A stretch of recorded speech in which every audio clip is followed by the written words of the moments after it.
welcome to today's episode of the Africa Briefing Podcast, where we bring you the latest developments shaping Africa's future. I'm John Ofeansa. Africa is launching its own credit rating agency to be called the Africa Credit Rating Agency, or AfCRA for short, in June, a move that aims to counter biases in global credit assessments that have cost African nations billions in inflated borrowing costs. How did we get here? What does this mean for African economies? And how will the AfCRA help ensure fairer financial treatment? Let's break it all down. For decades, African nations have relied on international credit rating agencies such as Moody's, Fitch, and Standard & Poor's, S&P. However, critics argue that these agencies undervalue African economies, causing them to pay higher interest rates when borrowing. At the recent Future Investment Initiative conference in Riyadh, Saudi Arabia, Standard Bank CEO Sim Chabalala called these inflated borrowing costs, and I quote, preposterous. He pointed to subjective risk assessments that have added an estimated 75 billion in additional costs for African nations each year.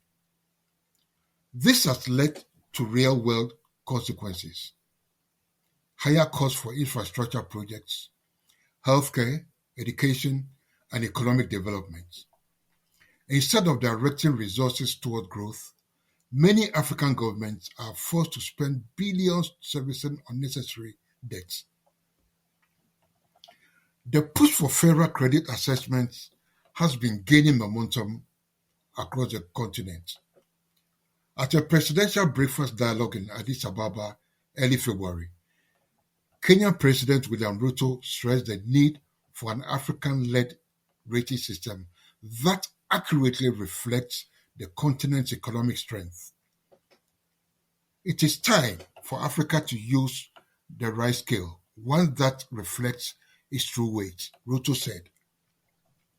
His remarks echoed the calls of other African leaders, including former Senegalese President Macky Sall and Zimbabwe's Finance Minister Mthuli Ngube, who have long advocated for a Pan-African credit rating agency. Their efforts are now materializing with the upcoming launch of the AfCRA, backed by the African Union. The AfCRA is expected to offer a more transparent and development-focused approach to credit ratings, ensuring that assessments align with Africa's true economic realities rather than external biases. A major issue African nations face is the additional borrowing costs imposed due to unfair ratings.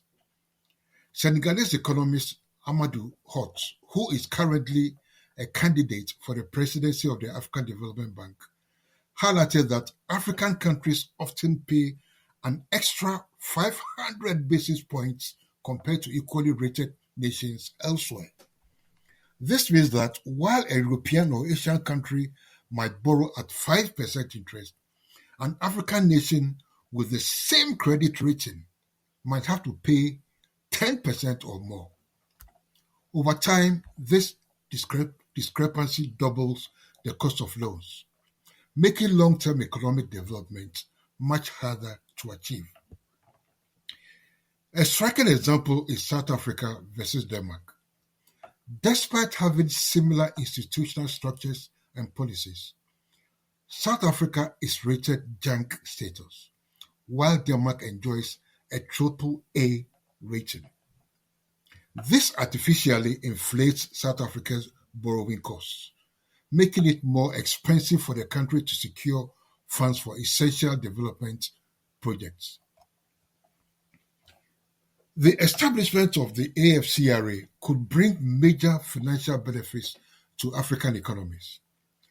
President Ruto noted that even a one-notch credit upgrade could unlock an additional $15.5 billion in funding, money that could be reinvested in critical sectors such as infrastructure, healthcare, and education.